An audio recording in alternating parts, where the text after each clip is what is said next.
do this. All right, Sal. Do I look at you or the camera? Knockout City interviews, take one. I'm not really sure that anyone knew what the hell Knockout City was when it was first revealed. February 17, 2021, via Nintendo Direct, we were given a trailer that featured a plethora of characters, all being interviewed with different artistic styles. Those styles to represent different genres before being shown brief interspersed footage from it and thinking that the game looked pretty cool, maybe. The trailer itself was a mess, and I don't really know why it was chosen. Come May 21st, the game launches and people are doing their normal things. I came across Critical streaming it, and it looked like a genuinely fun dodgeball game. The last time a dodgeball game kept me genuinely engrossed was back when I played Mario Sports Mix on the Wii. It was the same game that had the Final Fantasy crossover characters, which, at the time, I hadn't played a Final Fantasy game, but, I mean, I knew the Square Enix guys because they made the funny Kingdom Hearts game. But aside from weird Disney crossovers, everyone knows what dodgeball is. It's the game where you dodge the ball. So, having a bit of mutual respect for the game of dodgeball, my friend Braden and I ended up getting really into KO City for a while, and we were the best because we knew how to play the game. Aside from it being the game that everyone knows how to play, Knockout City keeps it simple for people to be able to jump in and play. And that simplicity that has is one of its greatest strengths, while also kind of being a really big deterrent to it. Games that are simple in concept are at a huge advantage. Among Us blew up, and it's a game about being a detective among a group of people and trying to though kick out the imposter. The imposter has to try and kill people and dodge the blame while making the crew think it's someone else. It's not a complicated game, and the systems that are in place are really easily accessible for anyone.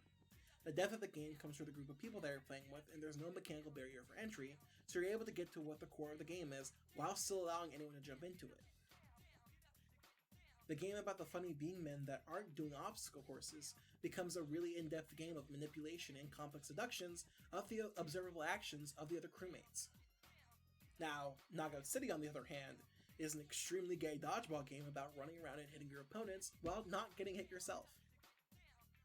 At its core, it becomes a game about quick thinking and interaction intertwined with mixing up your opponents to make an opening to beat them. Knockout City is a fun, cartoonish game that rips the core of another genre of game and makes it the base for its depth and complexity inside of itself. Knockout City is a colorful and enticing skin for fighting game fundamentals put on crack. Here's a clip to perfectly exemplify what I mean.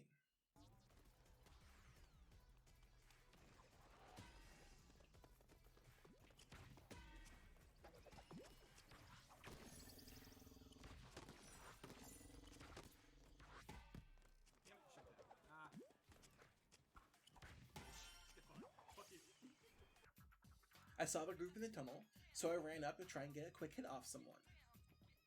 Someone runs the corner wide, and I get the jump on them with a quick hit. They get the ball and are able to throw it back at me. I catch it, I throw it back. They catch it, throw it back with a quick change of speed at which I'll get it. I catch it, and I throw it back. They throw it straight through and it hit me. I get the rebound this time, and instead of starting a volley again, I fake a throw. They input catch in order to catch the ball, and while they're in the end lag, I'm able to get the quick hit to get the quick KO. We played up the fighting game neutral. We swapped advantageous and disadvantageous positions while using the mechanics presented to us to make an opening by subverting the expectations of our opponents to influence what their response to our actions are. I mixed their shit up, and that's what Knockout City is entirely about. The basic structure of the game is added onto and adjusted by the different balls the game throws into circulation. I hate to say it because similar concepts already have a terrible connotation before I even give any context, but the playing field of the game can only change based on the non-human elements that are in play. Each round will choose from a list of special balls alongside the basic dodgeballs that will spawn around the map.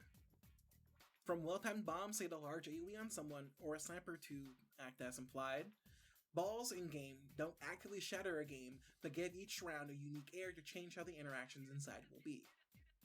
The macro game of ball placement and special balls affect the micro game without shattering it into an unplayable mess due to the core mechanics of the game being a solid foundation. That solid foundation, again, being the past clip.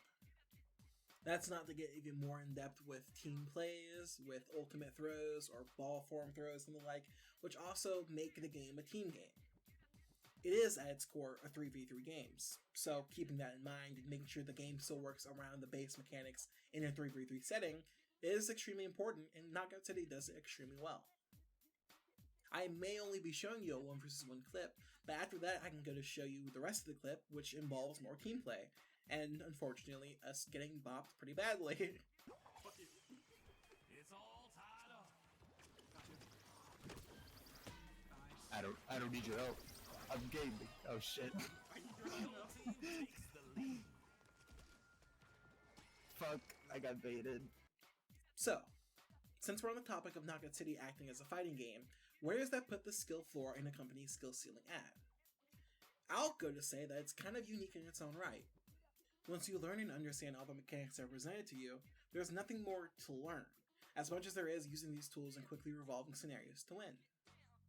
Application and rapid adaptation to the scenarios you're in is the rest of the game's complexity.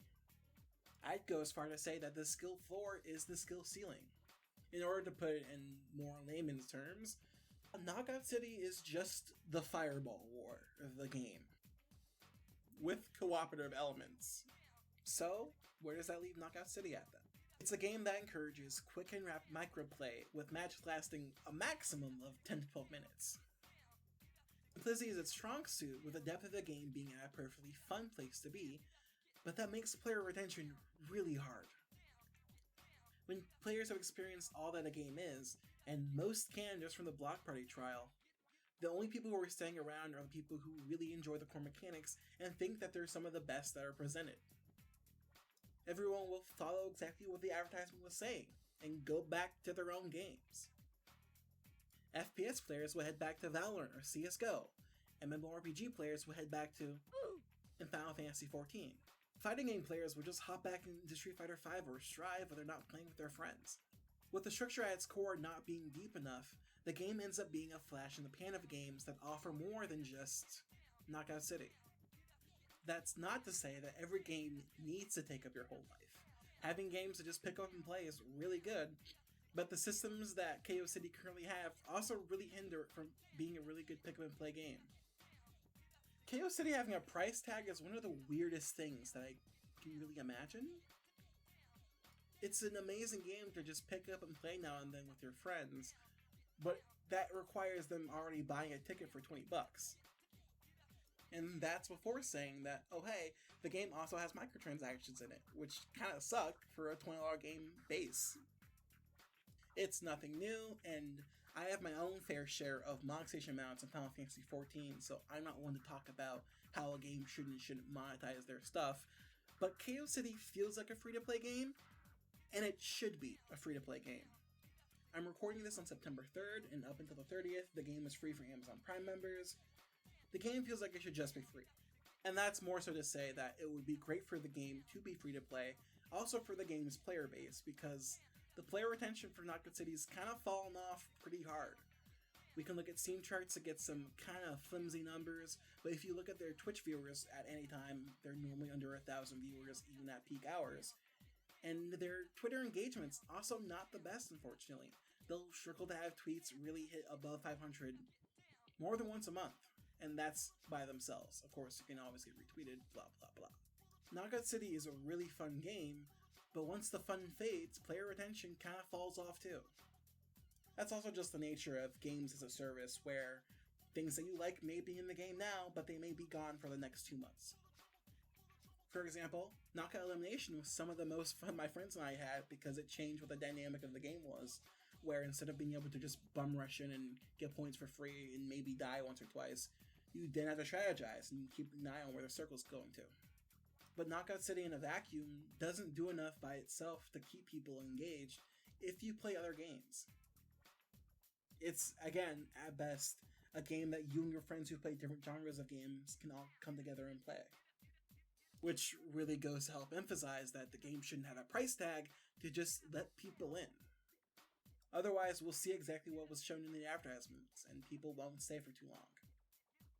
As I, myself, have went back to Final Fantasy XIV and am just on a non-stop grind to do one stupid thing to get 2 words above my head. But that's neither here nor there. KO City's fun. play it when it goes free to play, and that's kind of all I got for you. So thanks for watching.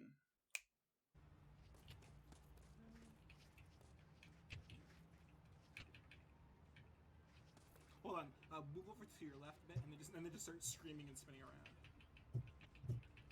Oh, yeah, let me turn on my sense. Yeah, I just got like wild. Fuck